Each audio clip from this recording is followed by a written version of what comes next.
Good morning, everybody. I feel almost like I'm talking to a family now because many of you have joined us on these town halls for quite some time. So it's good to have you around my table when we talk about volunteers. Volunteerism has become a critical pillar of community support, with many older people contributing to the COVID response. You know, often we hear of older people being frail and vulnerable and locked down. We may be in a lockdown mode, but many older people are really out there being volunteers too. Within 24 hours of a government call for citizens to join the NHS volunteer army, 500,000 people had signed up.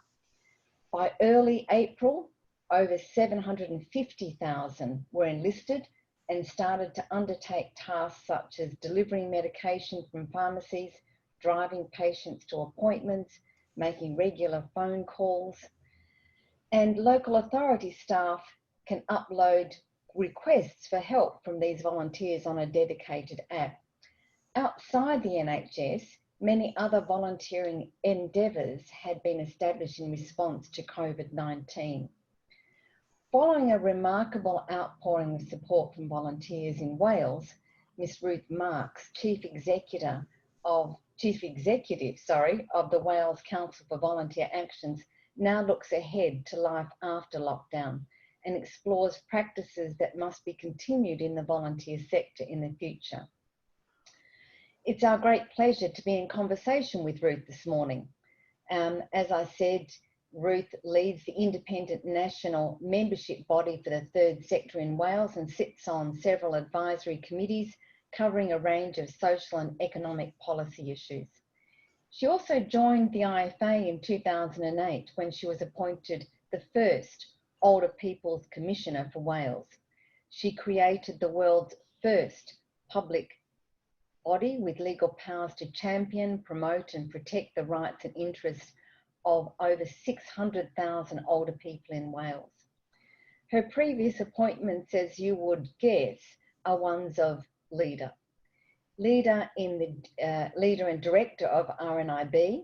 Professional career also includes human resources and change management, equality and diversity management, corporate social responsibility, and business development. You know, Ruth is with us today not only because she has practical experience in the whole area of volunteerism, you know, but she is a key spokesperson around the world and particularly in Wales and the rest of the United Kingdom. So welcome, Ruth, to our town hall. We're very happy to be in conversation with you this morning. Thank you very much indeed, Jane, and good morning to people on Eastern Standard Time, and good afternoon to anybody else who might be in a different time zone. I know that as a director and supporter of the IFA, that our family that Jane referred to goes far and wide, so very aware that some people might be having early starts this morning or still might be in work mode, and I hope that this town hall conversation will be both interesting and informative for all of us. So I'm very grateful to Jane and her colleagues for the invitation to join this discussion today. The approach I've taken to structure my opening remarks for around about 15 minutes is to give some context in relation to the operating environment in Wales in the UK, and then to have three main chunks, a short chunk in relation to older people and volunteering pre-COVID, a section on what life is like at the moment during our response to the pandemic in Wales and some observations and experiences. And then I'd also like to look ahead. What does recovery look like? What does life in the new normal look like? And are there things that we want to discuss and take forward from today's town hall in our global conversations? So to begin with, I'd just like to give a little bit of context in relation to the operating environment in Wales. So we are part of the UK, but we have a devolved government. Many of the aspects of life in relation to society and the economy that impact directly on older people and to caregivers are devolved to the Welsh Government. And the Welsh Government also has 3 unique aspects in relation to the voluntary sector, to charities and NGOs, as well as older people and people of all ages. And those 3 things that I'll probably name check a couple of times during this session are, as Jane mentioned, we have the Older People's Commissioner Office to safeguard and champion the rights of older people in Wales.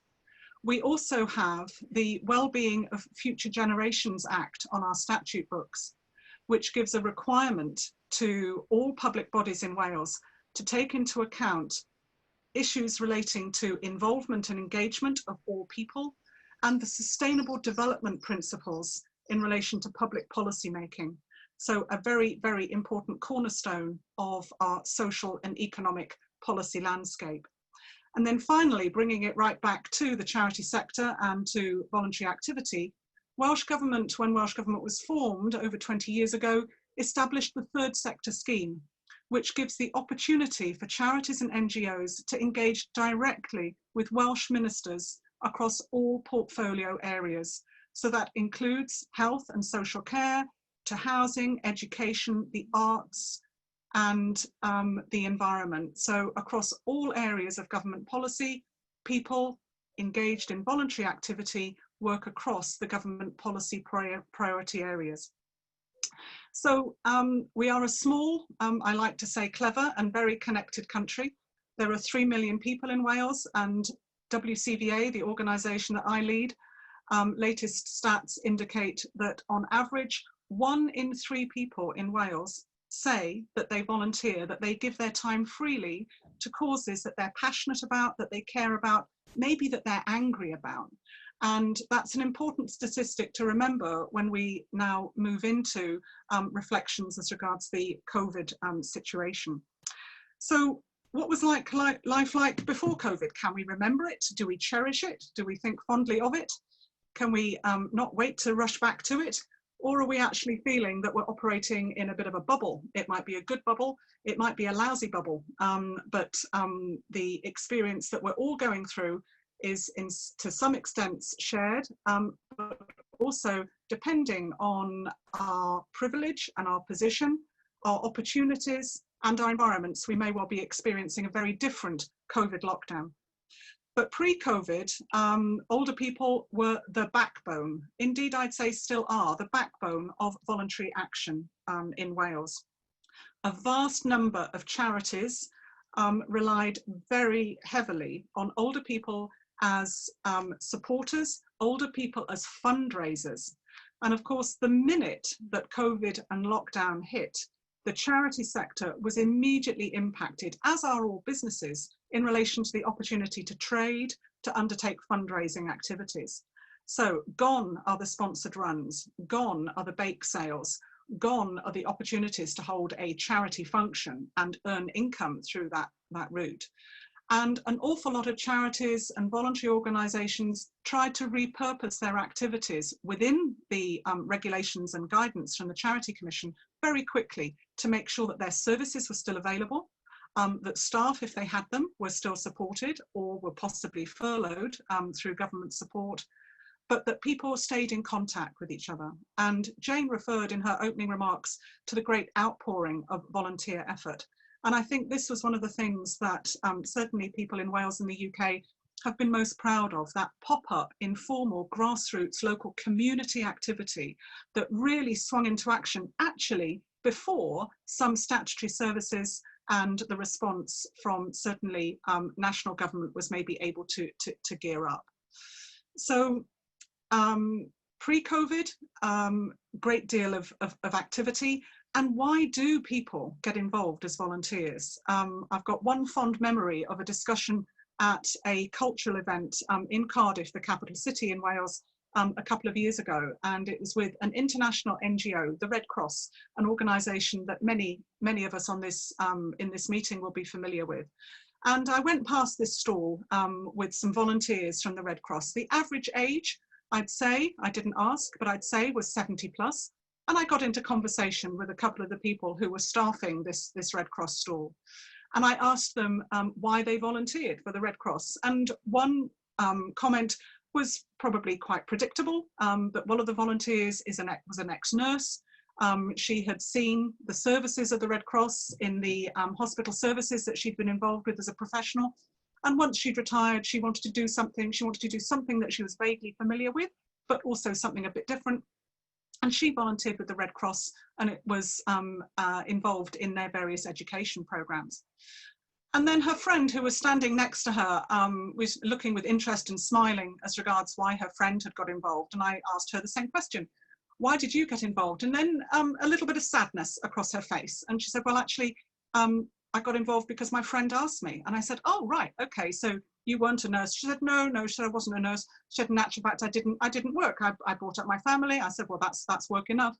And she said, yes, she said, but it really meant that when my husband passed away a few years ago, I think I felt a double bereavement because I lost my partner, but I also didn't have any connectivity with any former work colleagues. So she said, that's why when my friend said, look, come along with me, be my helper, you know, even if you just sit, if you make a cup of tea, if you have a chat with somebody, you will be of help. And she said, it was the best thing I ever did. It is great fun. I feel that I put something in, but I certainly get a whole heap of support, encouragement, friendship, companionship out of being a volunteer.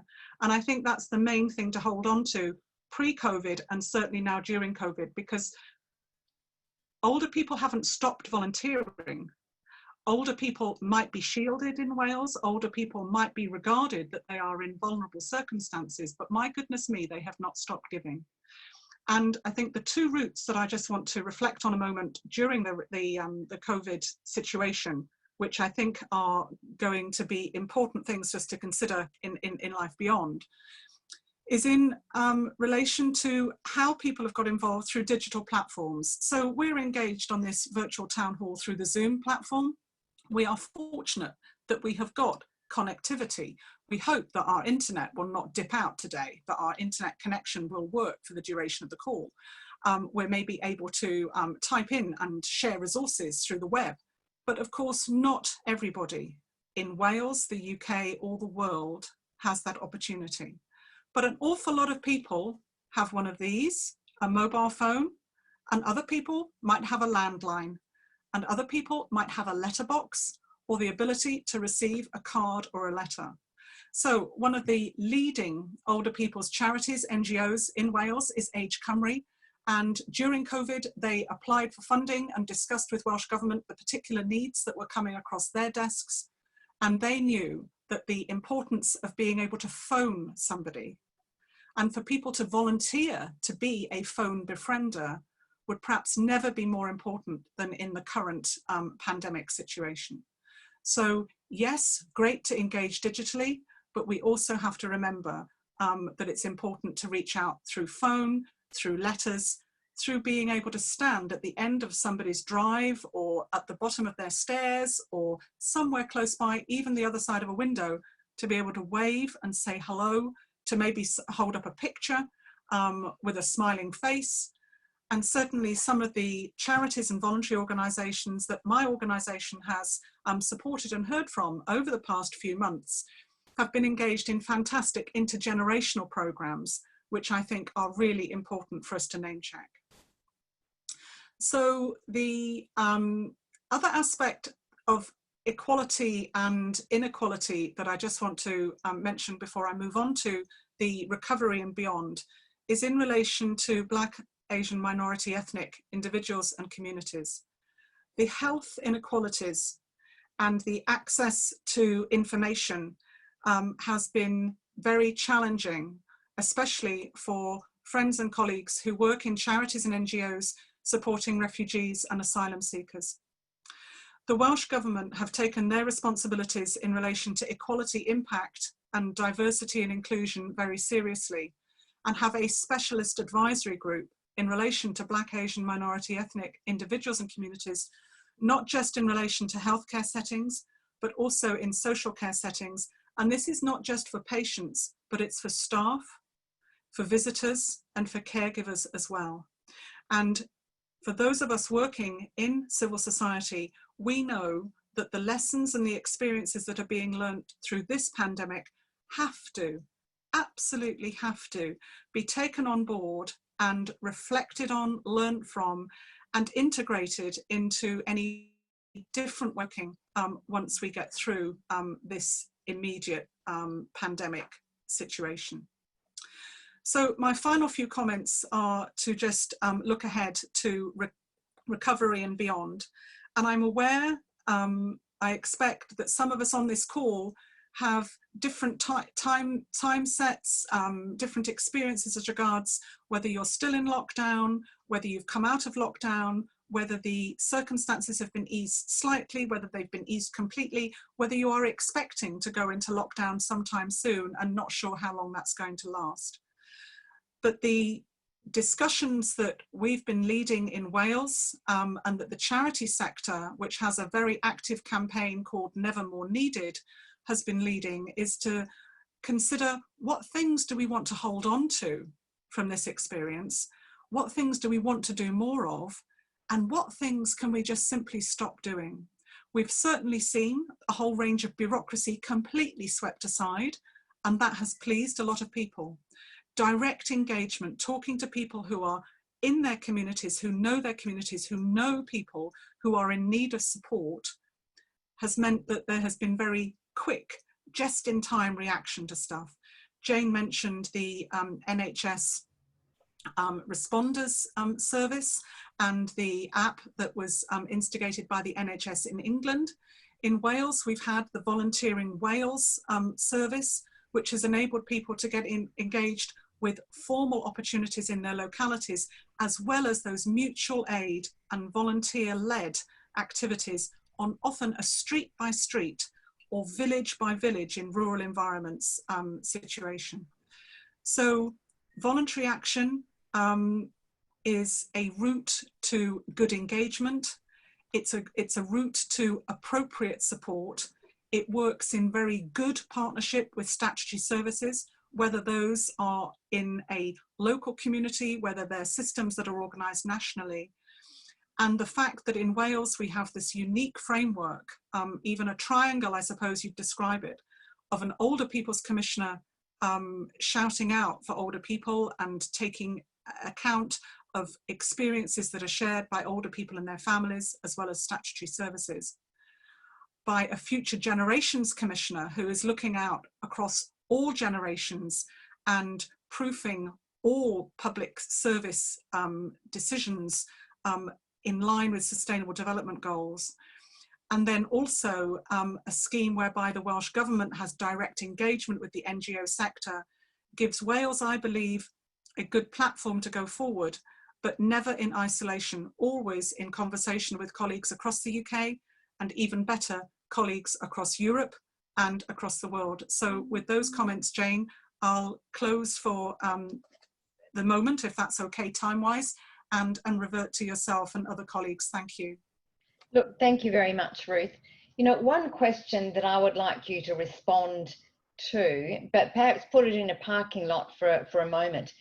You know, you are the executive director of a very large organisation.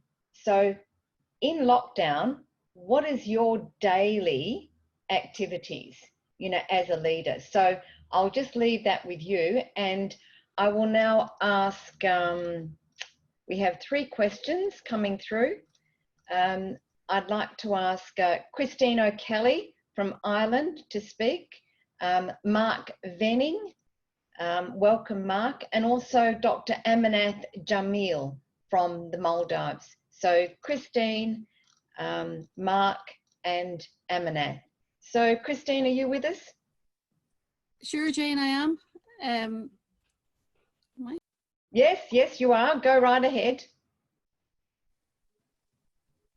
You've just, yes, good. No, unmute yourself, Christine. Jane, yeah, we have a vetting requirement here for volunteers normally, and sometimes it could take quite a while for the volunteer to be activated by the time they go through the vetting process. And I'm just wondering, how did you accommodate that requirement in Wales?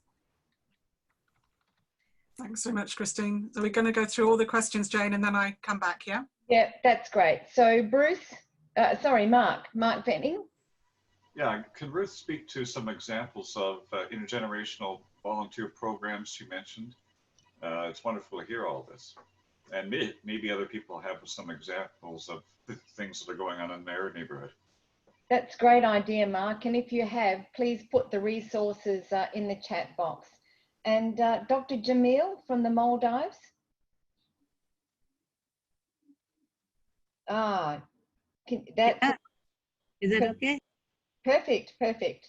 Yeah. Hi, Jen. It's nice to see you again. Yeah, I'm actually in Malaysia. You know, I'm with the lockdown. I'm not able to return home, but I thought I'll post this question.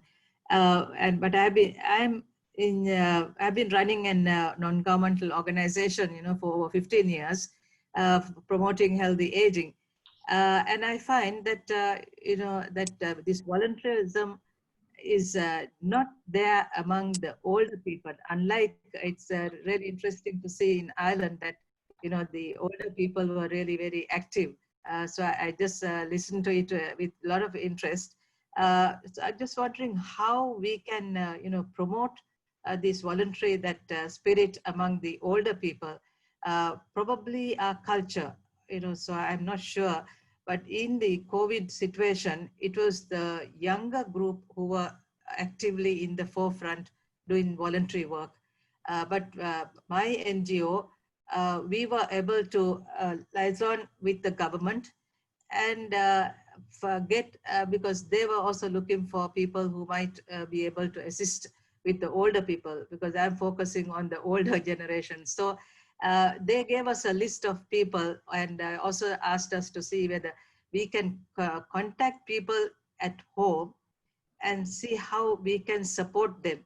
So we started doing this telephone contacting to find out their needs and assist them in things, whatever they sort of required, for example, like medication, directing them for various other personal items.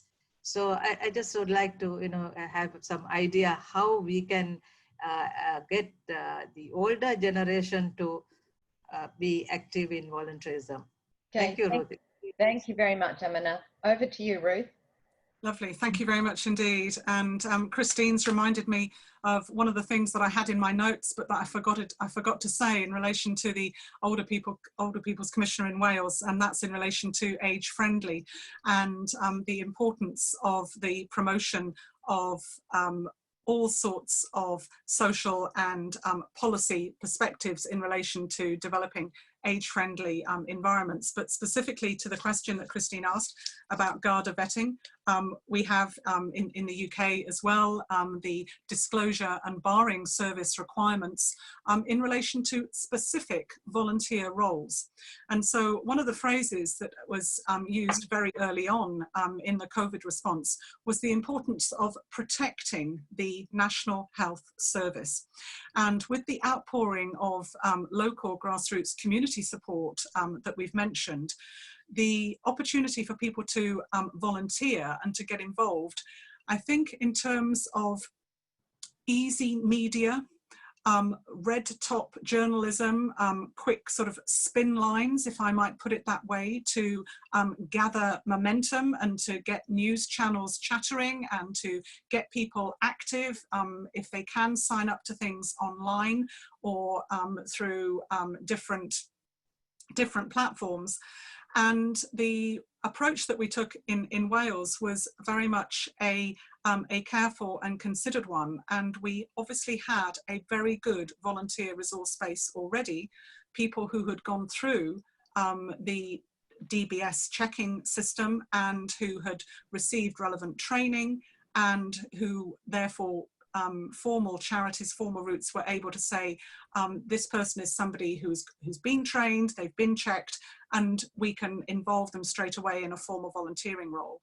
Others, if interested in getting involved in those roles, then certainly the DBS route would be required, but there are alternative roles that people can get involved with that don't necessarily require that level of safeguarding check and that level of process, and therefore that time delay, which can be so frustrating for people who just want to get stuck in and give their help and give their assistance straight away.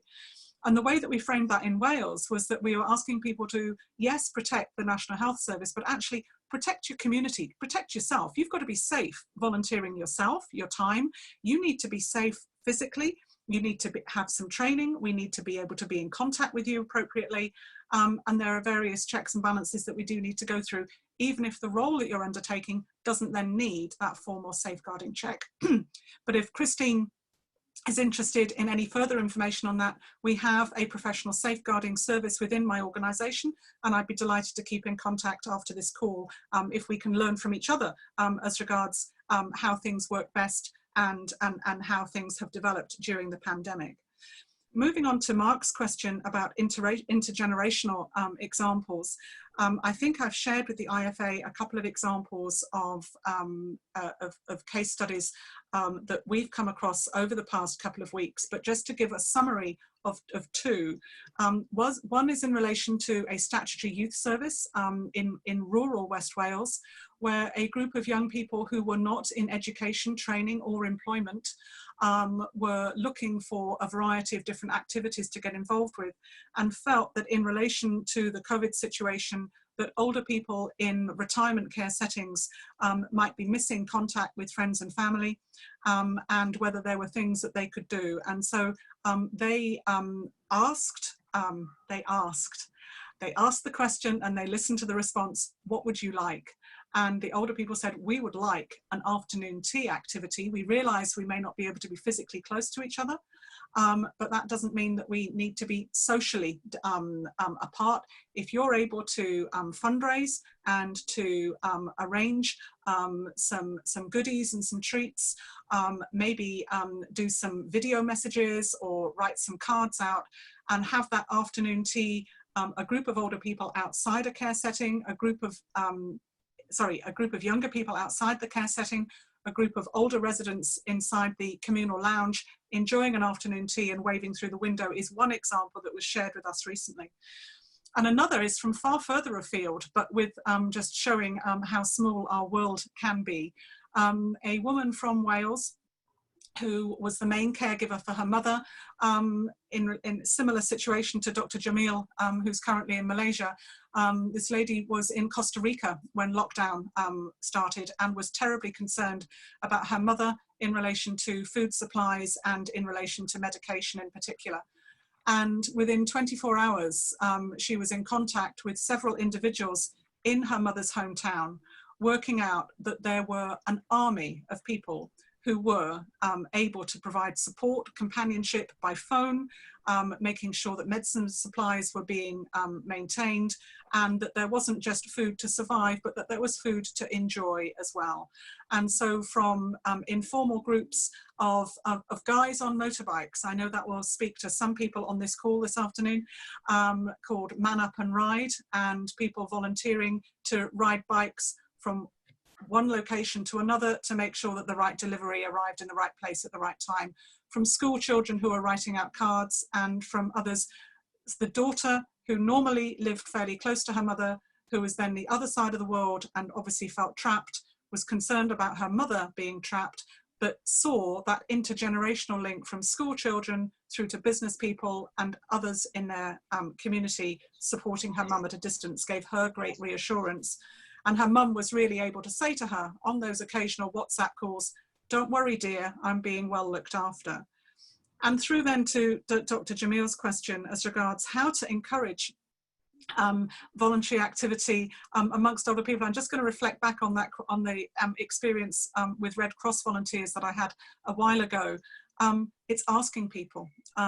Most times when I say to people, what got you involved in voluntary action? People usually say back to me, somebody asked me. Now, I might have to ask several people several times, you know, are you a volunteer? Do you do stuff in your community? Do you get involved in things that you care about? And most people will say yes. A lot of people don't necessarily regard themselves as volunteers, and that's certainly the case in relation to church or chapel or faith communities. And one of the things that I'd reflect with Dr. Jameel is that there are so many different ways that people can get involved in community activity. And there will either be an aspect of self-interest, there will either be a motivation of fun, and just asking somebody, what is it that interests you? What is it that you did in your working life? Or what is it that you enjoyed doing as part of your family when you were growing up? Or what is it that you've always wanted to do and you've never had a chance to do? Because there will absolutely be a community association or a voluntary network or an NGO that is involved in that work and who would be very, very interested in telling you more about how you might want to get involved. And I think the final comment that I'll make is as regards all of us, whatever age we are, but especially older people, are such huge assets. And coming from a place of respecting and acknowledging and appreciating that rich asset base that we all have across our communities, and trying to find whatever lever it might be, it's just a chat.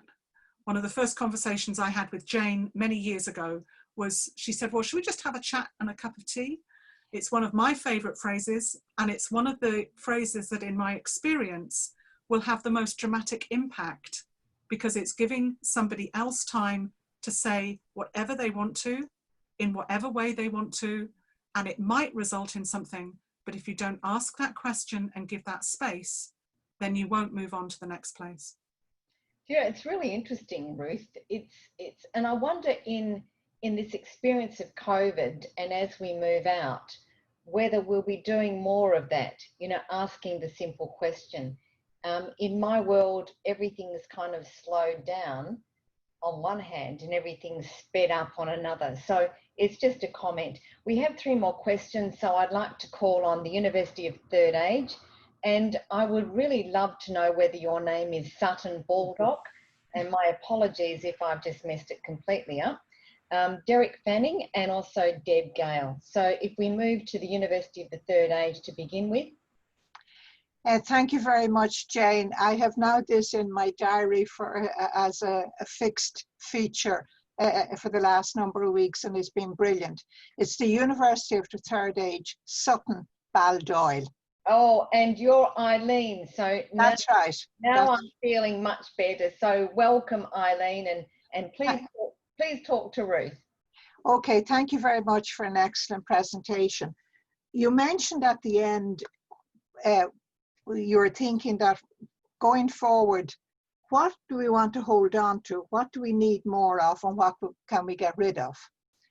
And we are in a situation we're called cocooners, the name everybody hates. We're still told that you should not be out and about.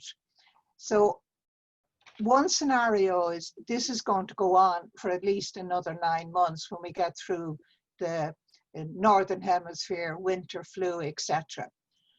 Meetings and gatherings may be very limited because of space and physical distancing.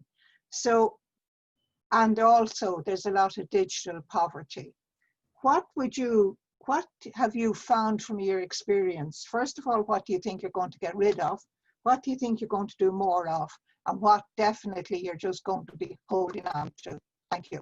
Okay, thanks, Eileen. And Derek Fanning, welcome, Derek. Thanks, Jane. It's kind of following on from Eileen's point there.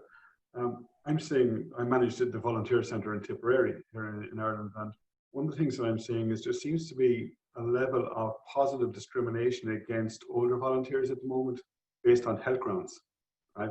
So it's back to Eileen, you know, we'd like to involve you, but we can't involve you because you're over 70 and you've followed these guidelines, so it's safer for you to stay at home. Right? Now, it's not all organisations, and it's back to your own point there, Ruth, you know, volunteers are the bedrock of any society, but the older volunteer, the impact that the older volunteer has far outweighs, not trying to put them into a hierarchy, the younger volunteer, because a lot of the older volunteers have no agenda. They're volunteering for a reason. A lot of our younger volunteers that we'd see would be volunteering to gain new skills, to make networks and that. They don't kind of stay as long, you know. I have a lovely story where I have an older volunteer in a charity shop here in Clonmel, town of Tipperary, where they engaged with a younger volunteer who was about 16 and walked them through the town and just went through all the old shops when they were growing up, you know. And it's getting that historical view of the place that they're in. All started by something totally different. So I'm wondering, has any other country seen that where discrimination is a very strong word to use, and I don't like using it, but it's just, we're looking after you, so we're just not going to involve you, but there's no roadmap to involve you. You know, we've put a short little YouTube video together, I'll share it in the link, just highlighting how important the over 70 volunteer is, you know, in Ireland, and we're just trying to get that message out there. You need to keep on involving your senior volunteers. Thanks, Derek, and welcome to all those from Ireland that are on the call today. Well, and Deb Gale, are you with us?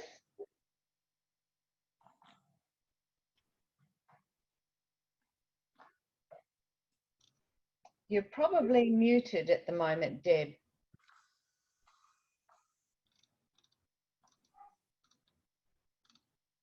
Okay, perhaps if we can just pick up Rebecca Johnson from Thunder Bay. Rebecca, are you with us? Yes, I am. Super. Thank you. I'm interested in whether it's at COVID or after, or I'm very interested in what you do to assist individuals in regards the thanking them. It's wonderful that they come out and do things, but they also need to be thanked. So can you give me some suggestions as to what you do to thank them? Okay, off you go, Ruth. Lovely, thank you very much indeed. So to Eileen, through all this discussion, I'm ticking myself off occasionally for not having name-checked different organisations, and certainly when I mentioned with Dr. Jameel the importance of education, in my original notes I put myself down, don't forget to mention University of the Third Age. So apologies to Eileen and all her colleagues involved in the U3A, because that is a fantastic network of education and fun and support. But specifically to her question as regards what would I get rid of, or what colleagues are saying we'd like to get rid of, and what we'd like to hold on to and get more of, we would like to get rid of as much bureaucracy as possible. Let's strip out unnecessary layers that stop people getting their voices heard and getting direct action. Let's look at who the community activists are, people who know and care about their own environments, either a community of interest or a geographic community, and let's work with individuals to build out those locality-based, those real asset-rich individuals and organisations. The bureaucracy around some of the innovations that have happened over the last few months have been quite considerable, and that is frustrating for individuals, it's frustrating for families, and it doesn't have to be that way. So I think that's the thing that myself and colleagues have been talking about, and it's easy to start things, it is harder to stop things, and especially if certain systems and processes have been in place for a long time, then people get a bit hesitant and a bit worried. Systems, life is a risk. You're right in terms of how long we're likely to be in very different circumstances, but life is a risk, and managing risk and doing that intelligently, yes, with scientific evidence, but also in conversation is really important. And what do we want to hold on to or do more of? I think there's an aspect of looking at innovative ways of engaging, looking at what's next over the horizon, but never ever forgetting that opportunity to simply have a chat. So digital, yes, big tick, but face-to-face, tick, yes, even if it's face-to-face at a physical distance. So those are the things that we want to hold on to, the innovation, but not forgetting any important lessons from the past. Lovely to meet Derek virtually from the Tipperary Volunteer Centre. I've got a request from my volunteer manager to make as many links as possible with other volunteer centres. So with Derek's permission, I'll look him up after this meeting and make a connection with some of my colleagues. But the intergenerational case study that I think he was referring to, with younger people in a charity shop and older people in a charity shop, of course, with retail establishments closed or beginning to open up, depending on people's circumstances, whether they can come back and volunteer, different organisations, I mean, maybe it is time in terms of this bureaucracy check, if an older person at whatever age does not have a set of health conditions or a set of circumstances that they believe or their family believes makes them any more vulnerable other than their actual age, then discussing that with the volunteer manager of the charity concerned, being able to get back into that charity shop would obviously do a whole heap for that charity, but also for the individual volunteer. It's again seeing all the time and energy and commitment that any of us can give is an asset, and trying to maybe reflect that with charities. Maybe it's something that we'll be able to discuss with the various equalities organisations and possibly the Commissioner in Wales and other relevant agencies. Going to Rebecca's point about the importance of thanking and acknowledging, many volunteers that I see at any point during a year will say that they are not in it to get thanked, they're not in it to get plaudits, to get applauded, to get acknowledged, to even have a light shone on them. However, we all know that a thank you, a well-meant and a well-timed and a meaningful thank you, goes a whole long way to make somebody feel valued, and to know that their contribution of whatever type and whatever size, whatever impact, that it's been noted and appreciated. Across the UK, traditionally the first week in June is classified as Volunteers Week. That's not to say that the other 51 weeks of the year we don't say thank you to volunteers, we do. But Volunteers Week gives a particular opportunity to reach out and say thank you. And in terms of the types of examples that I've seen over the years, they've been as simple as a card or a letter. Sometimes a mass-produced item, but of course what goes a long, long way is a handwritten note. So Jane mentioned that I run an organisation. I'll come back to the leadership point later on, Jane, I guess. But not during Volunteers Week, but in the NGO sector in the UK, in November there is a week classified as Trustees Week, the people who have the responsibility for running charities, charity trustees or directors. And certainly last year I made a point of writing a handwritten note to all those directors and trustees of the charity that I report to say thank you to them for the time that they give voluntarily with no reimbursement whatsoever, and for the expertise that they share and the commitment that they share. So handwritten notes, always good. Certificates, events, celebrities are often interested in acknowledging the volunteer efforts of people maybe from the place that they're from, or from a particular cause that they're interested in. So Jane was talking to me earlier about different film stars and celebrities that some of us monitor in relation to how long their hair is and how long our hair might be getting at the moment. But the president of Wales Council for Voluntary Action is Michael Sheen, the actor, and Michael Sheen, when he's in Wales, lives in South Wales, and in the early part of the year, South Wales Valleys experienced some floods, and Michael Sheen started a fundraising campaign to support people and families who had been affected by the floods, for charities to support those individuals to apply to that pot of funding. And so celebrity endorsement is good. And again, you don't ask, you don't get. So if there's a particular celebrity that you feel is linked to a cause or a voluntary activity that you're supporting, being able to reach out to them and ask them. Thank yous, certificates, handwritten notes, and have a think about celebrity endorsement would be a few comments in response to Rebecca. Thanks, Ruth. I just wanted to just let everybody know, please use the chat box. We've got input around Bridging Ages, which is a program, Montgomery County, the Tipperary Volunteer Centre, the Dublin City University, and I want to make mention of Christine O'Kelly, who has established and is leading the global network of age-friendly universities around the world. I also want to acknowledge Kathy Klein today.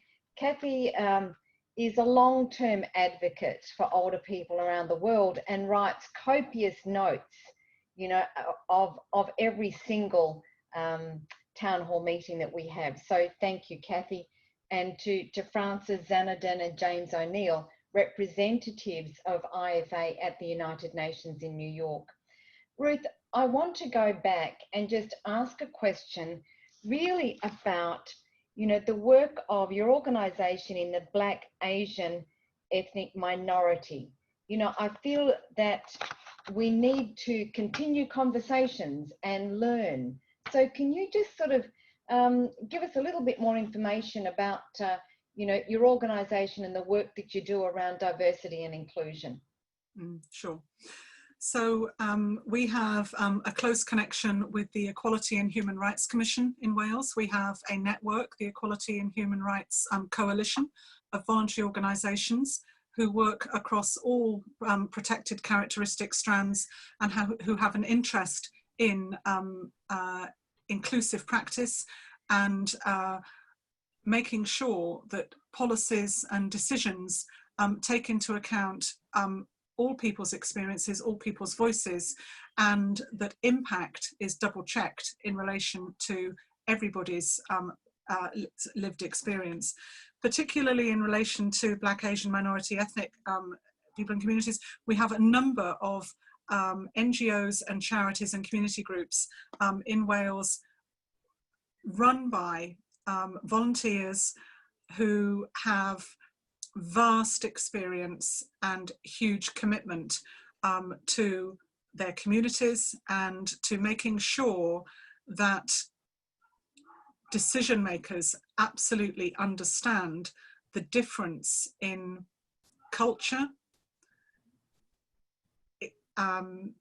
lived experience and opportunity for engagement. And we have one particular program, for example, to encourage Black and minority ethnic individuals to get involved in sport. It's a program that is funded by the Sports Council in Wales. It has a particular link to the public health agenda in terms of health and well-being.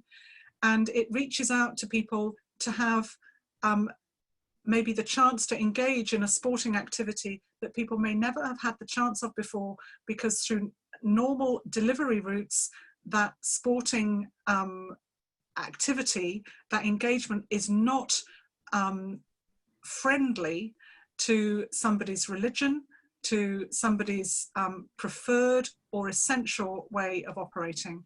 And certainly one of the case studies in one of our recent annual reports shows an Asian woman who was involved for the first time ever in some sporting activity and got engaged then and started a netball group, a netball team, and the court was available to them, the place where they changed, the transport to and from was all organised through a particular voluntary organisation. And the quote from this one young woman was that Wednesday night was now the highlight of her week, not just because she was able to meet up with some friends and get engaged in some sport that she never thought she would have a chance of before, but that she knew that she was being a role model within her community and family. And her other friends may not want to play netball, but they might want to do something else. And again, it's about people giving something a go and trying something out and then sharing that experience. And even if somebody doesn't want to do exactly the same, learning from that. So the opportunities that have been afforded to us during the COVID experience has been to have more conversations like this through Zoom calls, through Microsoft Teams, through Skype, and having an opportunity to engage with people, even just for a short while, listening to what's important to them as individuals, to their families, and to their communities of interest has been the most educational, humbling, and will certainly be something, going back to Eileen's point of earlier, that we would want to hold on to going forwards. Oh, thank you, Ruth. As we sort of gear up to finish off, just want to give you the opportunity to provide everyone on the town hall this morning, you know, some takeaway messages. it strikes me though that, you know, I would have never thought that I would be now 15 weeks working from home, and could never have envisaged what that would be like for my staff working remotely. And, you know, as some of my staff have said to me, they're looking forward to the opportunity of seeing one another again. You know, and I think our first foray into work will be a staff picnic at a distance. Because I think what's happened is that we've actually grown closer and have different kinds of conversations as a team. And I'm certainly having different conversations with colleagues and friends, and also strangers. So, you know, it's this pause in our world that's also given us the opportunity to reach out, to check in with people, you know, as colleagues, but also friends. And perhaps there is some silver lining for some of us. So could you share with us some sort of closing remarks? Absolutely. Thank you very much indeed, Jane. The first thing I'm just going to reflect back on is a point that you made earlier as regards, is there such a thing as a daily routine as the Chief Executive of WCBA at the moment? And I'd say, yeah, there's a certain rhythm to the days. For some reason, Mondays, Wednesdays and Fridays seem to be my longest days, and Tuesdays and Thursdays seem to be a bit shorter. But on a daily basis, I have contact with my senior team. I have occasional contact with different individuals across the whole organisation, particularly reaching out to those individuals who might be living by themselves and experiencing a very different lockdown to the one that I'm experiencing. I will be in daily contact with other decision makers, be they elected members or officials working in statutory services across Wales, and I'll also be in touch with members of our organisation who operate across different parts of the NGO sector in Wales. But importantly, there's also that life-work balance that I have, and that I encourage all my colleagues to have as well. So there might be a morning coffee drop-in with colleagues, or there might be a morning coffee with my husband. There might be an afternoon tea and cake. Try and avoid the cake maybe, but certainly you need an afternoon cup of tea.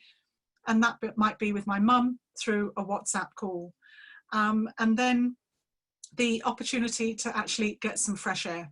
I certainly have valued the opportunity to go for a walk, or to just be in my garden and take a moment and actually see, oh right, that plant's got an extra flower on today, or are my tomato plants that I've sowed for the first time ever actually going to bear any fruit or not? So as a leader, some work and some hopefully demonstration of taking some time out as well, because you're only as good as your last cup of tea.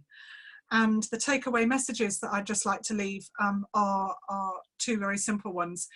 If anybody on this call is an active volunteer, then thank you. If you are giving your time to things that you care about, that you're passionate about, or that you're angry about, thank you. Please keep doing it. And if the way that you currently do it is different, then fine. If you're stopped from doing it, let's try and see if there's something else that you can do. But to those of us on this call who perhaps are not giving time at the moment to anything or to anyone, if you've never actually considered yourself to be a volunteer, then please, will you think about it? And if you're not sure how, then there are lots of people on this call that can give you ideas, give you links and connections to maybe fire up your imagination, to maybe pull on your heartstrings, and to make you think about doing something different, because it's good and it's fun, and I thoroughly recommend it to everybody. You know, Ruth, whenever I speak to you, I get practical advice, but I also get inspiration about being a human being.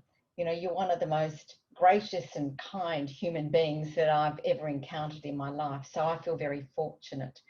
I'm also fortunate, and I think we all are, that we're actually coming into and visiting people in their homes every week with these town halls. And that is precious. And I think it's important to recognise that while we're working and learning and listening, we're actually coming into someone's home. You know, some of the gems that I've taken away from, you know, this town hall is that, You know, volunteers are the backbone of charities. You know, I forgot about the bake sales.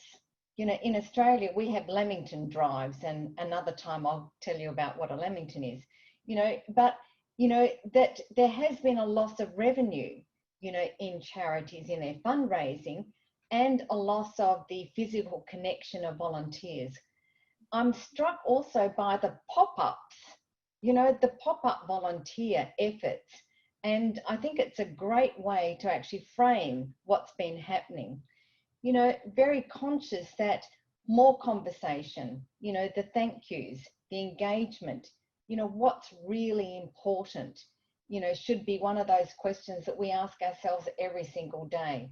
And I know that I have been asking myself that in my work, but also in my ordinary life. You know, one of the things that I've been doing, you know, a couple of times a week, 3 or 4 times a week, is walking.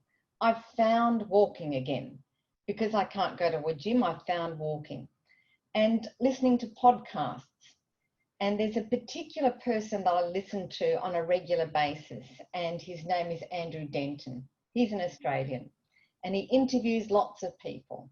And the last thing that he says, every single podcast as he closes off, is what I'm going to say to you today. And it's a phrase that Nelson Mandela often used in his conversation, you know, which is, we're all just walking each other home. And on that note, I thank you for being with us today on the Town Hall, and look forward to the next week that we're together, where we're going to hear from Ira from JDC eShell, where she's going to talk about the transition from crisis to something else. I can't see it. The crisis to routine. So thank you very much for all being on the call. A deep thanks to you, Ruth, because you are on vacation and you have taken the time to be with us. And for all those that don't know, you know, Ruth is going to be doing, what are you going to be doing in the next? Oh, well, I'll feed that back another time, just in case there's anybody from Wales on this call that shouldn't be listening in. Yeah. Exactly. Yeah. All right. Well, I'll tell you next week what Ruth's going to be doing this afternoon. But thank you for being with us and being engaged, and for us being able to be in your home. See you next week. Bye.